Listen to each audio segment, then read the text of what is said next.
Next, and we fresh out of the Houston regionals. So I went today with a bunch of my friends, and we all did pretty well. We actually did better than last time, a lot better. And last regionals, I took a deck that I wasn't actually fully comfortable with, and I would just say like I hadn't mastered its playstyle yet. It was the invoked Zodiac, but it was literally like right when invoked and Zodiacs came out, like Raging Tempests and Fusion Enforcers, were still high in price. Like everything was fresh from the set. And after strenuous playtesting with so many different decks, of course, I just came to remind myself that this was my first love. Herald Perfection is my first love.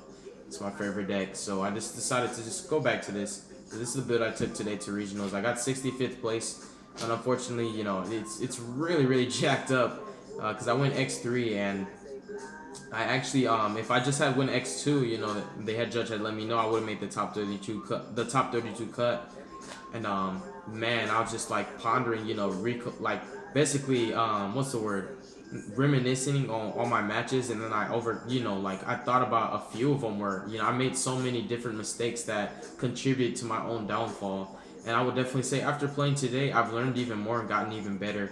And just the fact that I did better than last time, and I actually took my babies, so this is good. And so yeah, today I played True King Dinos, 2-0 that. I played against this True King Gang Zing deck, but it had diagrams and it also had dinosaurs in it, and it had metal foes. So it's like a metal foe, Yang Zin, True King, Dino, just madness. That deck, that was just crazy. We went into time, and then I ended up beating him by like 300 life points, just barely. I also played Metal Zoo, that was no problem. And then round four, I took my first loss to pure Zodiac, pure Zodiac, the not pure, but what's it called? Kaiju Zodiac, Kaiju Zoo, pure, basically pure Zoo, but Kaiju Zoo. That was my first L. It's just legit. He kaiju'd my Herald. He played Slumber, and I was like, dang, I forgot you could kaiju in Slumber, because I'm like asking, I'm like, okay, tried to call a judge over there, and I'm like, all right, got it.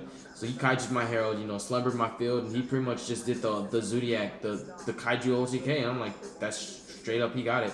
So round four, that was my first loss, and then round five, I played Dark Magician Zodiac. I actually won game one, and then game two he won, and game three I won that.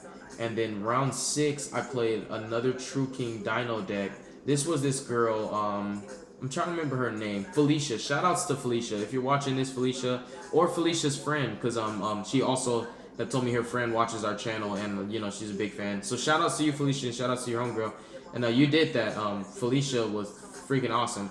I actually lost to her, and honestly, it was an awesome feeling. Like playing a girl. I hadn't played a girl in Yu-Gi-Oh in a long time, and losing to her, it actually wasn't shameful. We played an extremely well game, and it was literally turn five, game three, last turn. I have literally like the nuts. My stick chair was ready to out her board, and she stops it with Flying C. Like she did that. And if you're watching this, you know what you're talking about. You know what I'm talking about, girl. She did that. But that was round six, and round seven was Paleo Zodiac, just Paleo Zoo, and then round eight. What did I play last?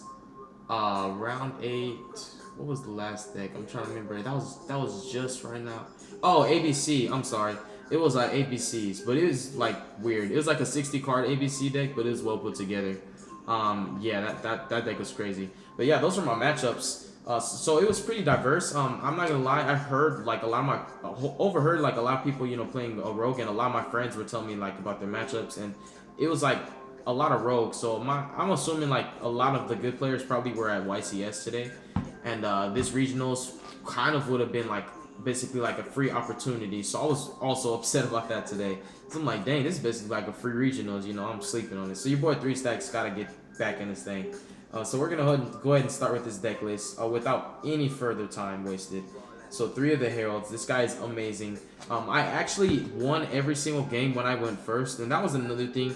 Like regardless of the outcome, at the end of the day, every single game that I went first, I won. Straight out, flat out. There was never a duel where I did not win the 2 out of 3 when I went first. I would win game one, lose game two, and win game three. And that was literally like I was on that pattern like a music rhythm for the first three. the first 3 rounds. Like just win game 1, lose game 2, win game 3. I did that 3 times in a row, and it's just crazy. But the losses I took, of course, I ended up going second. And sometimes I went second and I had the tits, but the problem was just playing around Calamities and Naturia Beast for me. Especially, if I don't have a kaiju, which I didn't always have a kaiju, is a problem because my spell is all monsters and it's all my spell. My deck is all monsters and spells, and Naturia Beast is no spells, and True King of all Calamities is no monsters. So that field was like really hard for me to out. It's just crazy, and that was really how I lost going second against the True King Dinos. So yeah, but moving forward with the deck, this guy is absolutely insane. By the way, if people didn't know, he's not once per turn. He does not just negate; he does destroy the card, and he does open chain links on his stealth. And do understand, once again, it is not once per turn. He can negate anything he wants. This guy is insane. He just says, no, you can't, no. I'm in charge, bro. Straight up and down. And then we're running 3 copies of Pom Pom Girl. This girl is insane. I didn't draw her enough. Like, I really feel like I didn't draw her enough. I'd much rather draw her than search her. When I draw her, it's just like basically work. It's less work for me. So when I draw her, I just like it because, that way, if I, for example, was using my Zoo combo, I wouldn't have to waste any resources in getting into Benton. I could just get straight to what I was doing. So 3 copies of Pom Pom Girl. I wouldn't change her. I decided to take out Honest after today. I expected so much True Dracos, and I actually did not, like, what the heck? I don't even think I played any True Dracos today. Like, I didn't see True Dracos at all, and I didn't side deck for them because I wasn't expecting them to be, like, extremely popular. But my Honest was in my main, like, basically, I had outs to everything, and Honest was in my main deck to be an out to Masterpiece because even though he would be unaffected by monster effects, Honest would still kill him. And even if he wouldn't be destroyed by battle because of your Dragonic Diagram, you still take the friggin' damage. So, yeah, none of the arguments. That's all relevant. But that was my theory on the Honest and why I was running it. Because Honest is really cloggy in this build because of the Zodiacs. So I hate drawing him, which is why I just put him in as a 1-up. And this guy killed me today. I actually lost the game because I drew him. And then, the card that I would have, like, basically, the card that I drew next was the card that I was supposed to draw if he wasn't in my deck. And the card that I drew next would have been perfect for my first turn. So I would have just, like, had everything I needed. And that's when I was like, screw you, Honest. If you guys didn't know, the way I pretty much upgrade my decks is if a card breaks for me 1 time, I change it. It doesn't take more than once because I'm like, just like Herald Perfection, I'm a perfectionist. So I don't want any mistakes, especially going to events like regionals. You have to eliminate all of the, all the errors and all the mistakes before you get there. So, in strenuous playtesting, if a card breaks 1 time, I just take it out and try something else. I just really want, like, literally just busted openings. And today, my deck performed to the extreme. I opened up so ridiculous. Like, my plays were so insane. Of course, I went into time majority of my games because of my own first turn. Because my first turn was more than half of the duel. We had 40 minutes for each round, and I was like 15 minutes left, and I'm finally done with turn 1. And it was like literally like that. I opened up so crazy every time I went first. I actually had 2 different people give up, like just flat out scoop, and he stopped me in the middle. He's like, "Hold up, fam, just stop right there. You good? Let's just go to game 2." Like just flat out. And then I'm like, "Dang, you feel me?" It gave me a huge confidence booster. And the other guy that scooped on me, he not only scooped on me, but he dropped after that. And I was pissed at him because he didn't realize he screwed me over. But I was like, "Dang, I guess I beat him that bad." And then moving forward to three sovereignties. Honestly, I wish he would have stayed because not only would it have helped me, but he still had a chance because that was his first loss. He was only X1, and I didn't understand it. He's like, "Oh no, I wasn't supposed to take a loss today, and because I lost today, I'm not gonna be able to top." And I'm like, what the heck is this dude talking about? Like, he was tripping, but he screwed me over, which was kind of messed up. But yeah, I just wanted to mention that because this deck is really that retarded. Like, I flat out opened so broken. Like, dude, one of these games, I was playing the Metal Zoo, right? I opened up Ouroboros. I had Emerald, I had Dryden, and I had double Herald. Like, dude, the Ouroboros, the Dryden, and the Digusto Emerald, all 3 of those XYZs were expendable. Like, all 3 of those, I didn't even need them. All I cared about was 2 Herald of Perfections. That's all I cared about. All 3 of those are just icing on the cake. And I still ended with 6 cards in my hand. Like, and that dude straight up scooped. Oh, just crazy. But moving forward, 2 copies of Handy Manny. I just could not run 3. I just could not afford to do it, unfortunately. I would love to play Mat 3. Sorry, you guys, I'm jamming my Kendrick Lamar. If y'all don't mind, I know some people be whining about music. But 2 copies of Henny Manny. And this guy just worked out great for me. I saw him absolutely enough. And it never was like, oh, dang, I'm not seeing him enough. I got to put him at 3. I think it's perfect. And I might just keep him at 2. Testing him at 3 was awesome as well because it was just an extra way to get to Herald, which is awesome. But since we're not playing pure, part of my deck is going to have to be contributed to this. So we are, of course, running 3 copies of Terratop. And this card loved me. Every single game, be it basically game 1, game 2, or even game 3 going into time, I always had Terratop. There wasn't a single duel like based out of a 2 out of 3 that I did not have the Terratop. Whether it got answered to through a snow, a Ghost Over and Snow Rabbit, through a strike, it doesn't matter. Even if it got answered to, I always had it. Like, that's how much I drew this card. You have to play ultis, fam. I don't care what nobody say. You don't even try to argue with me, man. You draw these freaking ultis way more than you do the supers. I promise, fam. When I ran super Terratops, I like never drew them hoes. Ever since I had these ultis, man, I've been drawing them hoes like crazy. Bro, you gotta play ultis.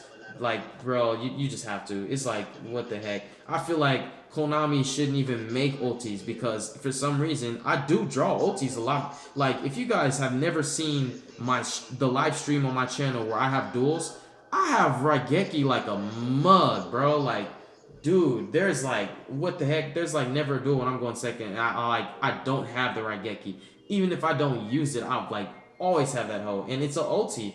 That's why I'm like, man, it must be some conspiracy theory with ultis. I know people argue and say, nope, it's the same as regular card. But there's something about these Terratops, man, where I had this more than I had pre-prep. And pre-prep is my birthright, man. Stick chair, that's my birthright. Oh, yeah, one more thing I do want to say is, Felicia. Yes, I think her name is, yes, Felicia. I shouldn't have did that stick chair. I should have just stuck with the Kaiju Slumber. You guys, I chose stick chair over interrupted Kaiju Slumber playing into time. I was at 7,000, she was at 8,000. And if I would have just chose the Slumber, I could have special summoned Jizukuri, the star destroying Kaiju, 3,300, gave her Gamma Seal, attack for 1,100. She would be at 69 to my 7,000. That was turn 5, it would have been over. But I chose stick chair, and guess what? She had Flying C. So I lost due to my choice, which was very upsetting because that cost me my top cut. So, girl, you best believe next time I see you, I'm going to get that Slumber on you. And then one Takum Tom board, the worst card you can possibly draw. I mean, I'd rather draw the Lunalight Black Sheep than the Takum Tom board, but it's a necessity. And I feel like this is just so much better than the Predator Plant engine because it's not a normal summon. And also, if you draw Takum Tom board, the Terratop engine isn't dead. If you draw the Predator Plant thing, it's just over. Like, the whole engine is done for. 2 copies of Ratatouille. This is just insane. This is still a 1-card combo. I can even show you guys if you don't believe me. If you just have Ratatouille in your hand like your normal him, you end with your Dryden and your Daigoso Emerald off of him, even though he's at 2. No lie. So you can still 1-card. This is still the 1-card combo because of Chaka 9 now. So Zodiac Chaka 9 is an insane boost, like an insane power boost to this deck. People have no idea how good she is. And of course, 2 Whiptails. I was playing beatdown all day with this girl. She was putting in so much work. And chaining her from hand just to attach her from Dryden, to disrupt the Paleozoic chain was so clutch. Like, I did that multiple times. And I'm like, man, I got extra disruption. Like, now in the form of Dryden and Whiptail. Like, activate trap, chain Whiptail. Activate trap, chain trap. Okay, chain Dryden now. No traps. Really good. Whiptail put in that work. And it's just so amazing. Like, problematic monsters are, oh man, I can't, if it hits the grave, it's gonna special this, banish it, bam. Oh, she's just so clutch. She puts in like so much work. Even just normal summon her, swing with her, and then attach her to another zoo that you have on the field for the extra damage. She's really clutch. And Borbo for game is clutch. Somebody killed me with that. Somebody straight up normal summon a Whiptail, put Borbo on it, and attack directly. You have to respect her. She is the best, man. Now that Zodiac appears at 2, she's actually the best Zodiac now. And I know I should be playing 3, but I have to have like more fairies than I do anything. So the ratio had to be smaller on this end. And of course the Black Sheep. And this is insane. I know I told you guys about that time when this like made my hand busted. If you guys watched my other video for Herald of Perfection, which this basically is just an updated version of the Zodiac Herald of Perfection build that I showed you guys previously. And this is the build that I took the regionals today. So this is, you know, the one that I'm very confident in. And moving forward with spells, we are going to start with our prep lineup, which these are blessed. You draw these, like, this is a 3 of, you know, these, you always have these. This is just like Barrage, Terror Top. This is that one card, like, that's just blessed, man. And this deck has so many different ways to just pull off insane combos off of just 1, 2 cards, like pre-prep Manju, pre-prep Benton, pre-prep Terraforming, prep Don, like Terra Top Stick Chair, you know, Barrage and a Manju ended up turning, you know, into drawing into all my Herald pieces. Oh man, it's just crazy.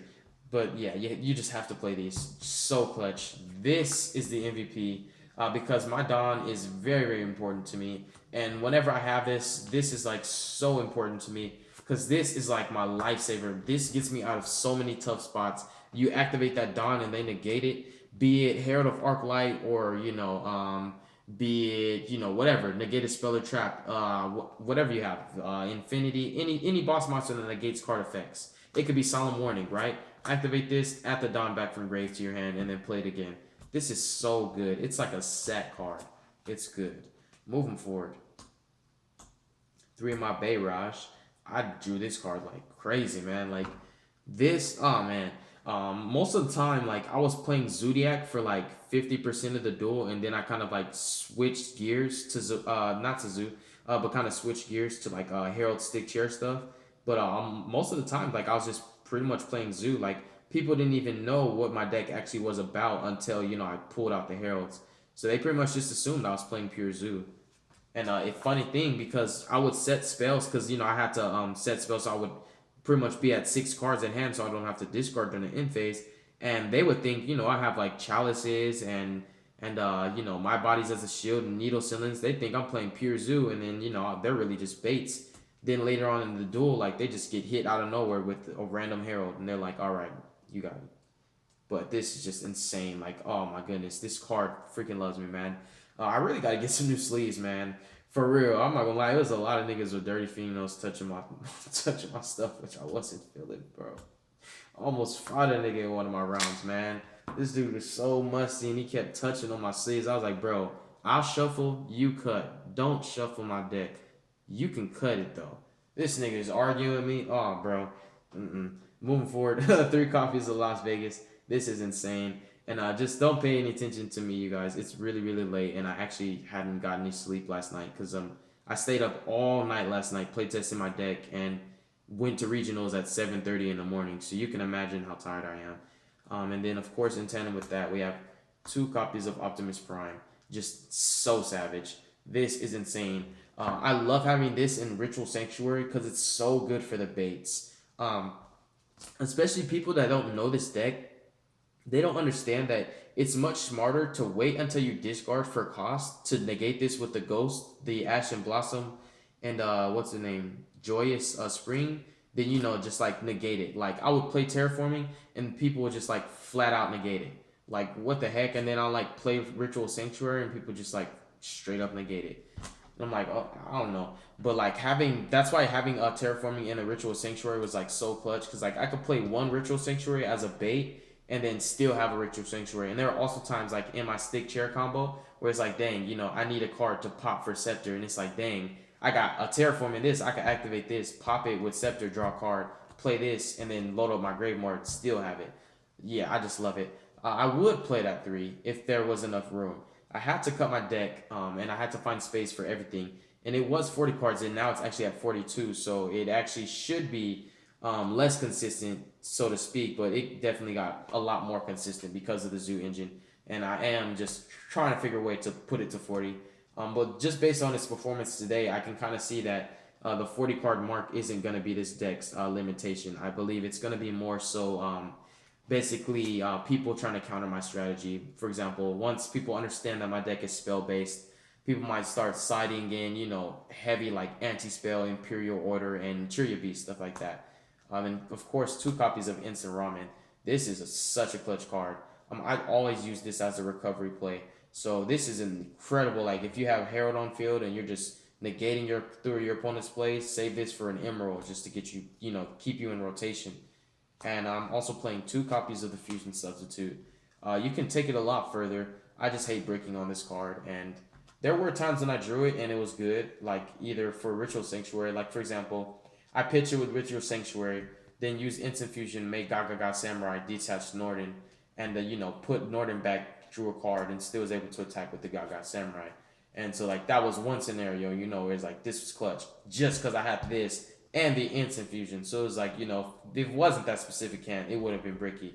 But there are also other times I just drew this and it was like horrible, or it was like useless. So I do hate it, but I feel like it's a necessity if I want to play the deck the way I play it. And if I cut the fusion sub out of the deck, I'm actually decreasing the consistency of the deck because that's less cards that I can draw for my combo. So although it's a possible break, there's a reason why we play this, you guys, and there is no counter argument to it. All Zodiac players understand. Fusion Substitute is like a necessary brick, basically, like similar to Takam Tomborg. It's like it's a brick, but you have to play it if you want to play Terror Top. Same thing with Garnet. If you want to play Brilliant Fusion, you have to play the Garnet. To finish off the spells, we're playing 3 Dawn of the Herald. Just no, really no need to explain that. It's actually the most important spell of this deck. This is what you want to keep in rotation. I've actually gotten a lot better at managing my resources with the Dawn. So today in my duels, I actually never banished my 3rd Dawn, which was really clutch because there's actually a game where I had ended up like I could have banished my Dawn, use its effect. I ended up just letting it go to the grave and let my Benton hit the grave instead of adding her to hand. And I was really tempted because I was like, that's Benton's an extra negate. But I was like, I only have 1 Dawn, and it's like, dang, if he outs his Herald, I need to be able to make another one. And I'm glad that I did that. It was smart that I did that because he did out my Herald, and I was able to put this back into my deck with Ritual Sanctuary and just pre-prep for it again. And I had Benton in rotation, and I already had Stick Chair. It was retarded. Well, yeah, this is just very, very important, and I'm glad that I'm getting a lot better with this spell because I have had that problem for quite a long time.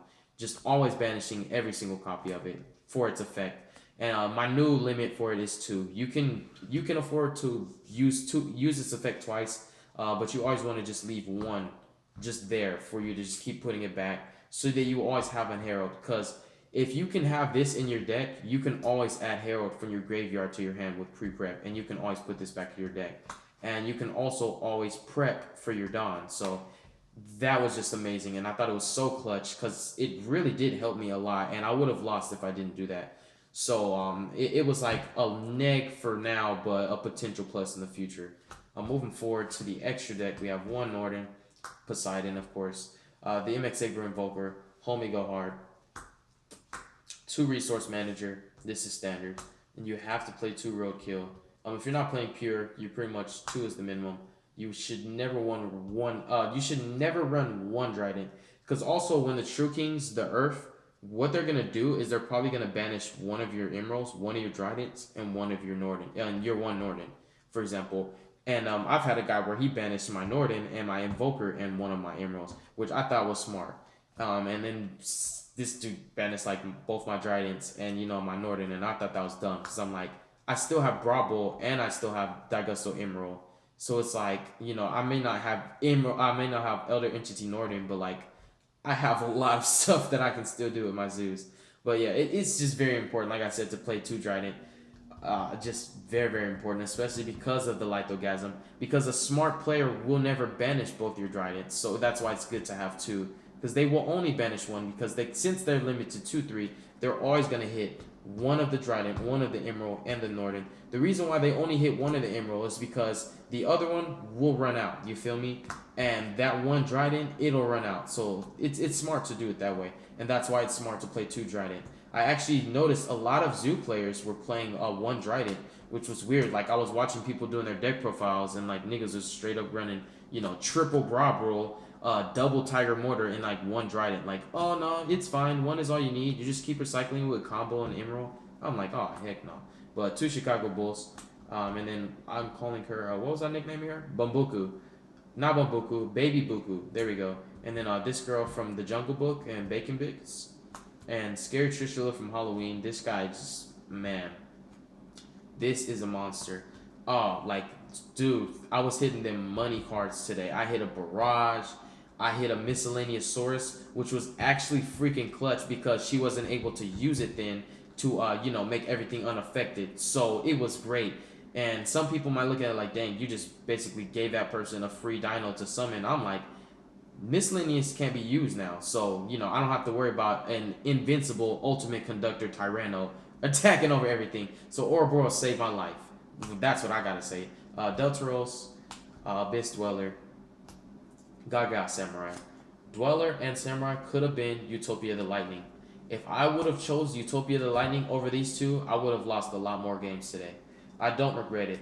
I know Utopia Lightning is awesome, and I really do regret not playing it. But, unfortunately, there's not a single thing in this extra deck that I could take out that would not hurt me. Like, basically, there's nothing I can afford to take out. I don't have no free space. It's really tight. So that's it for the extra deck. Moving on to the siding, of course, we're playing 3 copies of Raw Spear Mode. This is my necessity. Pardon me, I don't mean to be rude, y'all. Excuse me. This is my necessity for 1 second. I feel like this is the best kaiju. And I don't know why, but this is just not really a staple. It was when DDD's, their structure deck came out for the first 2 weeks. This was like 45. Then it went right back down to where it was at. And it's just been there. And I have not, like, no one's used Raw Spear Mode on me, like, in any professional, like, tournament. Like, Raw Spear Mode's been used on me in locals before. But, like, I've never, nobody's ever hit me with the Raw Spear Mode out of regionals or ARG. Like, it's something, man.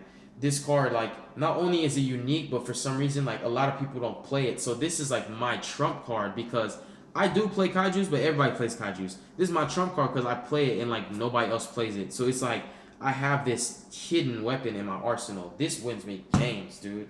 Like, and it also helps me to just stall for that 1 extra turn. Like, when Herald stalls, it don't need a stall for nothing but 1 turn. Like, seriously, with Ritual Sanctuary in rotation, you just need 1 turn. You'd be like, I got Ben 10, I got Herald, and I have a spell to discard for Don. All I need is 1 turn. Spear Mode got me. And, of course, I'm just playing 3 kaijus now. I had to cut back on them. Again, I was maximizing and going crazy on the kaijus because I expected 2 Dracos to be just rampant. But I guess everybody's broke, so niggas can't afford them diagrams. And 2 twin titties. There we go. 2 twin twitties.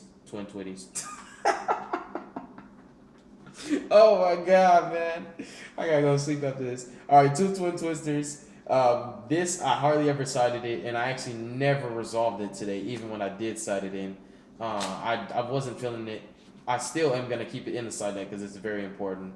I just didn't have good luck with it. I'll just say it like that. Today, this just wasn't my card. But every other card loved me. Twin Twisters just didn't like me. I didn't really need it all the time, but there were times where I was like, dang, instead of discarding 2 fairies to negate with Herald, if I had Twin Twisters, I could have played Twin Twisters and discarded my Lunalight Black Sheep to pop those, and keep my fairies. So, yeah, like, there are times where it would have been nice, but even when I didn't have it, I didn't lose because I didn't draw it. Like, some people lose because they didn't draw into the right card. So, luckily, even though I didn't get it today, like, I never saw it, it didn't kill me because of that. And 2 Denko, 1 Raigeki. Again, ultimate. Play ultimate Raigeki, you always draw it. And 2 Quaking Mirror Force. Just a spicy tech. Quaking's my favorite. I already told you guys my theory, and for anybody new to my channel, my theory behind Quaking Mirror Force is this. I'd rather clog your field than clear your field. Reason being is, if I Storming you, if the monster is an extra deck monster, it will go to extra deck, right? So great, that's gone. If it's anything that's not monster, if it's anything that's not extra deck, it's gonna be able to come back. True Kings, summon themselves back. Overraptor, summon themselves back. Babies, summon themselves back. Even worse, pop them in hand now. So Storming is just not ideal for me. I know it's a great card, just it's not really good for me. Regular Mirror Force, even worse, because it destroys. You can play around that a lot more with my body, and it can actually trigger Baby's effects. It can trigger different effects now, which is not going to be ideal. So those are also other reasons why I play Quaking. But that's my theology on it. Basically, I'd rather clog the board than clear it, because to me, It's much worse where if I have you in a position where you can't XYZ because you have 4 face downs and you only have 1 monster zone to normal summon on, you know, like for a Zodiac player, maybe that's good. He can have his Trident, but he can't do any Zoo combos because he can just have that Trident and that's it. So like Quaking can like not only basically wipe out an entire established board, not wipe out, they're still there, but they're gone. Like their effects are irrelevant now. So Crystal Wing don't matter. You know, he's not negating nothing. So Quaking not only clears the board, but now it can end up being a thorn in your side for the rest of the duel. Like there's actually a duel where because of Quaking, my opponent was never able to get out his ABC Buster Dragon because he needed to be able to make his Tsukuyomi, and he could never do it because he only had 1 monster slot available.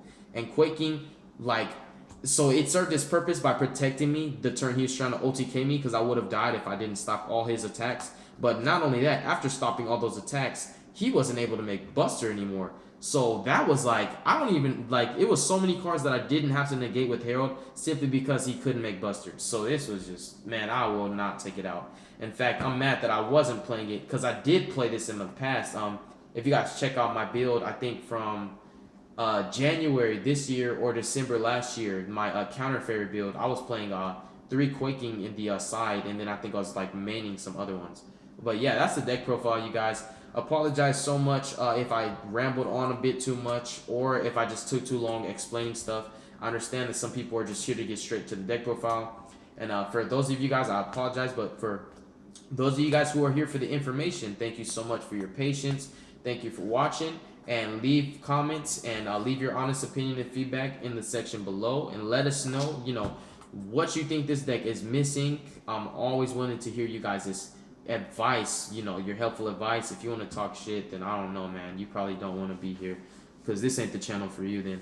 But other than that, man, if you just want to be a help to me, I would love that. And you know, if you have any like cards that I don't know about that would be beneficial to my deck, that'd be awesome. And again, you know, tell me what you guys think of this build, and if you feel like there's a different